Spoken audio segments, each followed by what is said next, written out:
Hello नमस्कार। मैं doctor Surendra कंसली ज्योतिष आचार्य ज्योतिष की इस नई श्रृंखला में आप सभी लोगों का स्वागत करता हूं। दोस्तों, आज बात करने जा रहे हैं हम सिंह राशि की लियो जो साइन है। लियो साइन राशि चक्र की ठीक 5वीं राशि है और इनके जो लॉर्ड हैं वो सूर्य हैं। सूर्य का हमारे जीवन में बहुत महत्व है और सूर्य केवल सिंह राशि से संबंध नहीं बल्कि सूर्य इस जगत के भी पिता हैं। सूर्य आत्मा के कारक हैं और साथ साथ में सूर्य हमारी बॉडी जो हमारा पूरा शरीर है इसमें जो हमारी बोन्स हैं उनके कारक भी सूर्य ही हैं। सूर्य से हम स्वास्थ्य को देखते हैं और जहां जहां भी सूर्य का गोचर होता है, सूर्य एक राशि में यानी कि 30 डिग्री में पूरा ट्रांजिट करने के लिए ठीक ठीक 1 महीने का समय लगाते हैं। तो इस तरह से 12 राशियों में ये 12 महीने ये गोचर करते हैं। मैं आपको बताना चाहूंगा कि जो सिंह राशि है इसके जो नक्षत्र हैं वो है मघा, पूर्वा फाल्गुनी और उत्तरा फाल्गुनी। मघा के 4 चरण हैं, पूर्वा फाल्गुनी के भी 4 चरण हैं और उत्तरा फाल्गुनी का 1 चरण है। इस तरह से इन 9 चरण की यह राशि सिंह राशि बनी हुई है। सिंह राशि के साथ में इस समय ढैया चल रही है और जो ढैया है वो हम ये मान के चलते हैं कि जो ढैया है ये 2 तरह की ढैया होती हैं, एक लघु कल्याणी और दूसरा कंटक। तो ये दोनों ढैया का जो प्रभाव होता है ये प्रभाव कुछ विशेष करके उसी तरह से जिस तरह के साढ़े साथी का समय होता है उसी तरह का प्रभाव इस 2.5 साल में, ढैया का मतलब है 2.5 साल का एक समय। 2.5 साल का वो समय कहाँ दिखता है? जब आपकी राशि से चतुर्थ हाउस या अष्टम हाउस में शनि का गोचर चलता है। शनि जब ट्रांजिट करते हैं 4th house and 8th house, इसे कहते हैं शनि की ढैया। शनि की ढैया जो है इसमें आपके साथ में कुछ प्रभाव ऐसे होते हैं जो कि जिनको हम माइनर इश्यूज कह सकते हैं या छोटी मोटी परेशानियां कह सकते हैं, वो सारी चीजें इस समय आती हैं। विशेष करके यदि राहु के साथ में चंद्रमा की दशा चल रही हो उस समय इसका प्रभाव ज्यादा हो जाता है, या शनि के साथ में भी राहु ये इस तरह की दशा चल रही हो तो दशा के प्रभाव से वह जो समय होता है वो 2.5 साल का समय होता है उसमें काफी कुछ परेशानियां बढ़ जाती हैं। इसीलिए जो ढैया का पीरियड है वो ठीक 2.5 साल का होता है और इस पीरियड में आपके सकारात्मक परिणाम भी आते हैं। सकारात्मक और नकारात्मक दोनों डिपेंड करते हैं आपकी दशा और अंतर्दशा पर। अब चलिए हम आपको ये बताना चाहते हैं कि ये जो ढैया होगी, ये जो लघु कल्याणी और कंटक ढैया होगी, इसमें कुछ आर्थिक रूप से परेशानियां आ जाती हैं, स्वास्थ्य से संबंधित भी परेशानियां आ जाती हैं और पारिवारिक कलह से संबंधित भी कुछ परेशानियां आती है। अब मैं सिंह राशि का जिन लोगों का सिंह लग्न है उनके बारे में कहना चाहूंगा। यह सिंह जिनकी राशि है या सिंह लग्न है उनका यहाँ से देखिए आप 1st हाउस में 5 अंक लिखा हुआ है और 7th हाउस में 11 है। इसका मतलब है कि शनि आपके ठीक अष्टम में बैठे हुए हैं। इससे आपके व्यापार पे प्रभाव पड़ेगा, इससे आपकी जो अब मैरिज लाइफ है उस पर प्रभाव पड़ेगा और इससे आपका जो संपर्क है उस पर प्रभाव पड़ने की पूरी यहाँ पर संभावनाएं बनती हैं, क्योंकि शनि ठीक अष्टम में है आपके लग्न से। यहाँ पर इस तरह का प्रभाव देखा जा रहा है। इसके साथ साथ में मैं आपको ये बताऊंगा कि जो गोचर इस समय है उसके प्रभाव से कैसे आपकी शनि की जो ढैया है उसके प्रभाव किस तरह से कम हो रहे हैं ये मैं आपको बताना चाहूंगा। गुरु का गोचर ठीक 18 मई 2025 से आपकी 11th हाउस में हो रहा है। 18 मई 2025 से इस स्थान पर होगा। इसका प्रभाव क्या होगा? सबसे अच्छा प्रभाव ये है कि यहां से हम यदि काउंट करते हैं 1 2 3 4 5, तो जो थर्ड हाउस है जहां पर आपका पराक्रम का घर है, यहाँ पर एक जुपिटर की भी दृष्टि होगी। ठीक इसी स्थान पर राहु जो कि 18 मई को आपके ठीक 7th हाउस में होंगे, यहां पर भी ये एस्पेक्ट करेंगे 1 2 3 4 5 6 7 8 9। यहाँ पर जुपिटर और राहु दोनों आपके थर्ड हाउस पर यहाँ पर एस्पेक्ट करेंगे। ये आपके लिए काफी कुछ अच्छा होगा, क्योंकि आप जो कार्य कर रहे हैं, जो आपका पराक्रम है, उससे संबंधित जो रिजल्ट होंगे वो अच्छे होने जा रहे हैं। एक तो सबसे अच्छी बात ये है। इसके बाद दूसरा जो सबसे अच्छी बात होगी कि जुपिटर आपके जहां पर राहु गोचर कर रहे हैं, उसी हाउस को यहां से देख रहे हैं 1 2 3 4 5 6 7 8 9। जुपिटर की जो 9वीं दृष्टि है वो सीधे राहु के ऊपर यानी कि आपके 7th हाउस के ऊपर है। इसका मतलब है वैवाहिक जीवन में जो भी छोटी मोटी परेशानियां होंगी, उन परेशानियों को दूर कर रहे हैं बृहस्पति आपकी ठीक 9वीं दृष्टि यहाँ पर रख के, आपकी मैरिज लाइफ में, साथ साथ में आपके व्यापार में। इसलिए मैं आपको अब बताना चाहूंगा कि जो राहु हैं आपके 7th हाउस में, ये मूल त्रिकोण में बैठे हुए हैं, शनि के मूल त्रिकोण में बैठे हुए हैं। इसलिए यहाँ पर आपको मूल त्रिकोण में जब राहु बैठे होंगे शनि के, तो यहाँ पर राहु का प्रभाव उतना बुरा नहीं होता, नंबर 1। दूसरा, इस हाउस पर चूंकि बृहस्पति की सीधे यहाँ पर दृष्टि है, इसीलिए जितने भी व्यापारी वर्ग के लोग हैं उनको मैं कहना चाहूंगा कि इस समय जो 1.5 years आपके साथ में राहु का गोचर ठीक आपके 7th हाउस में है, यहाँ पर आपको किसी की बात में नहीं जाना, कहीं पर भी उलझना नहीं है। विशेष करके जिन लोगों के साथ में जो लोग आपको धोखा दे चुके हैं, उनकी बातों को समझना है कि इनके बोलने का क्या तात्पर्य है, ये क्यों इस तरह से बोल रहे हैं, क्या कोई मीठी बात कर करके आपके साथ में धोखा तो नहीं कर रहा है। इस चीज को जरूर ध्यान रखना है, ठीक सिंह राशि वालों को। दूसरा, जो भी अपने कार्य चल रहे हैं उनको दूसरों के बोलने पर उस कार्य को तुरंत ही नहीं बदलना है, क्योंकि ये समय आपका ऐसा है कि आपने जिन कार्यों में आपको विलंब चल रहा था, वो कार्य पूर्ण होने की दिशा में चल रहे हैं।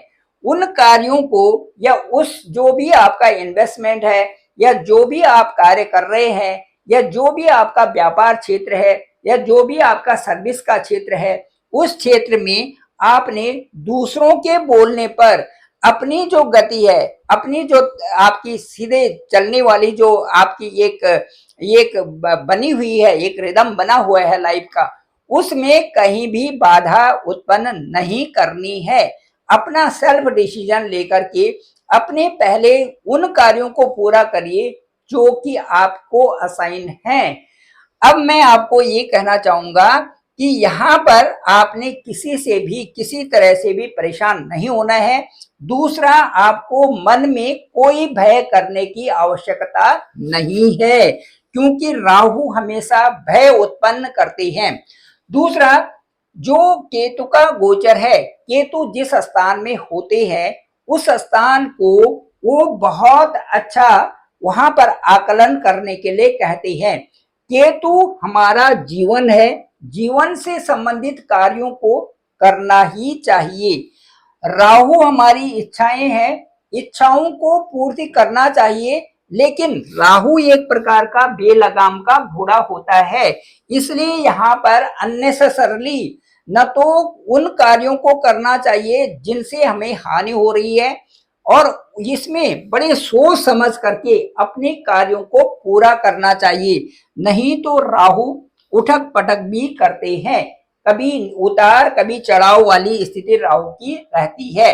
इसके साथ साथ में मैं ये कहूंगा, यदि आपकी कुंडली में राहु के साथ में चंद्रमा की दशा होती है तो इस समय राहु जहां पर है ये मन पर प्रभाव जरूर कर सकते हैं, और मन का प्रभाव अचानक से कई प्रकार का सोचने को, जैसे मन में स्ट्रेस होना या ओवर थिंकिंग करना, ये चीजें राहु बना देती हैं। इसके ठीक दूसरी तरफ यदि हम केतु के बारे में देखते हैं तो केतु की दशा ठीक उसी तरह से केतु होते हैं जिस तरह से कि मंगल होते हैं। मंगल की दशा भी 7 साल की होती है, साथ साथ में जो केतु हैं उनकी दशा भी 7 साल की होती है। इसी तरह से राहु भी शनिवत होते हैं। राहु की दशा 18 इयर्स की होती है और शनि की दशा 19 साल की 19 इयर्स की होती है। राहु के परिणाम शनि के जैसे होते हैं और केतु के परिणाम मंगल के जैसे होते हैं। इसीलिए केतु की दशा में चोट बड़ाक लगना, केतु की दशा में ओवर थिंकिंग करना, केतु की दशा में कई प्रकार से अलग अलग विचार आना, ये भी संभव होता है। केतु इस तरह आपके एक तो केतु मोक्ष कारक होते हैं, केतु एक डीप ब्रीथिंग वाले होते हैं, इसीलिए इसमें आपको कोई जल्दबाजी नहीं करनी है। केतु का जो संचरण है वो ठीक आपके लग्न में चल रहा है, इसलिए इसमें आपको कोई भी जल्दबाजी करने की जरूरत नहीं है। केतु एक प्रकार का भ्रम है, लेकिन आपको उस भ्रम में नहीं पड़ना है। अब मैं आपको बताऊंगा कि आकांक्षा, आपकी लालसा इस तरह से छोटी छोटी स्थितियों में डालने वाले होते हैं, लेकिन आपको उस तरह की परिस्थितियों में नहीं पड़ना है। केतु हमारे जहां कर्मेंद्रियां हैं वहीं राहु हमारी ज्ञानेंद्रियां हैं। ज्ञानेंद्रियों से मतलब ये है कि हमारा जो आइस है, हमारी ईयर्स है, हमारा नोसिल है, और उसके साथ में हमारा टंग है, और उसके साथ में स्किन जो हमारी ये है, ये हमारी ज्ञानेंद्रियां हैं। जबकि ठीक इसके दूसरी तरफ जो हमारे हाथ हैं, जो हमारे पांव हैं, और इसके साथ साथ में मुंह है, हमारा गुदा है, उपस्थ है, ये जो चीजें हैं जहां से कि हम क्रियाएं कर रहे हैं वो हमारी कर्मेंद्रियां हैं। हमारी कर्मेंद्रियां और हमारी ज्ञानेंद्रियां दोनों, केतु भी और राहु भी, दोनों हमारे मन के द्वारा कंट्रोल होती है।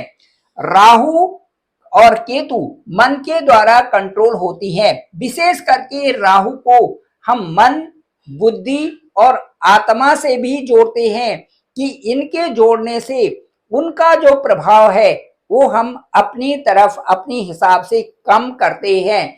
तो ये राहु जो एक प्रकार का भय है और केतु एक प्रकार का भ्रम है, ये ठीक आपके लग्न में, सिंह राशि के ठीक लग्न में केतु का संचरण चल रहा है। यह ट्रांजिट जो केतु का ट्रांजिट है ये ठीक 1.5 ईयर्स के लिए होगा। इसको ध्यान में रखते हुए आप राहु और केतु के एक्सिस में, ब्रह्मांड में सारे हमारे 7 ग्रह चल रहे हैं। ये जो 7 ग्रहों का ट्रांजिट है इसका खेल राहु और केतु के एक्सिस में ही है।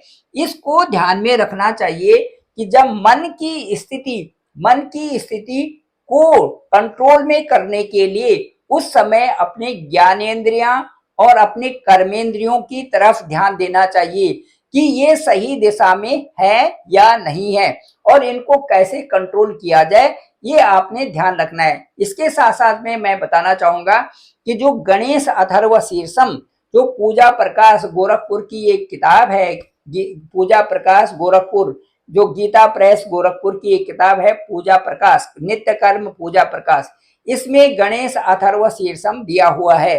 इसका नित्य पाठ करने से राहु और केतु के जो गलत परिणाम होते हैं वो दूर हो जाते हैं। केतु के लिए तो विशेष है गणेश अथर्व शीर्षम का पाठ रोज किया जाए। इसके साथ साथ में भैरव उपासना सभी हमारे जितने भी ग्रह हैं उनकी शांति के लिए है। इसके साथ साथ में मैं ये कहना चाहूंगा कि आप कोई भी जो किसी भी धर्म के हो वो अपने किसी भी ऑलमाइटी का किसी भी गॉड का नाम का जप यदि करते रहते हैं तो इससे भी हमारे जो गोचर में जो ट्रांजिट में जो हमारे प्लेनेट्स चल रहे हैं इनका प्रभाव अपने आप कम होता जाता है। आज के परिप्रेक्ष्य में जैसे कि इस समय जैसे ये आज के परिप्रेक्ष्य में किसी कई प्रकार का जो पूरे विश्व में इस समय समय चल रहा है उस परिप्रेक्ष्य में भी हम यदि जप करते रहेंगे तो परिस्थितियों में पूरे विश्व में सुधार होने की पूरी पूरी संभावनाएं होती है। इसीलिए मैं आप सभी लोगों से जितना भी जो भी लोग मेरे इस ब्लॉग को देख रहे हैं उन सभी से मैं अनुरोध करूंगा कि आप सभी ईश्वर के एक नाम का जप करते रहें ताकि विश्व में शांति हो और विश्व की जो परिस्थितियां हैं वो अनुकूल हो जाएं और हम सभी लोगों के लिए जितना भी मानव इस धरती में है सभी के लिए एक अनुकूलता उससे प्रदान होगी। सभी लोग यदि जप करते रहेंगे किसी का भी जो भी जिनका इष्ट है किसी भी धर्म में तो पूरे विश्व में एक अनुकूलता आएगी और उससे पूरे विश्व को एक ऐसा मैसेज जाएगा कि सभी लोगों को अपने सही ढंग से सही पूर्ण ढंग से व्यवहार भी करना चाहिए और वही एक धर्म का सही रास्ता भी होगा।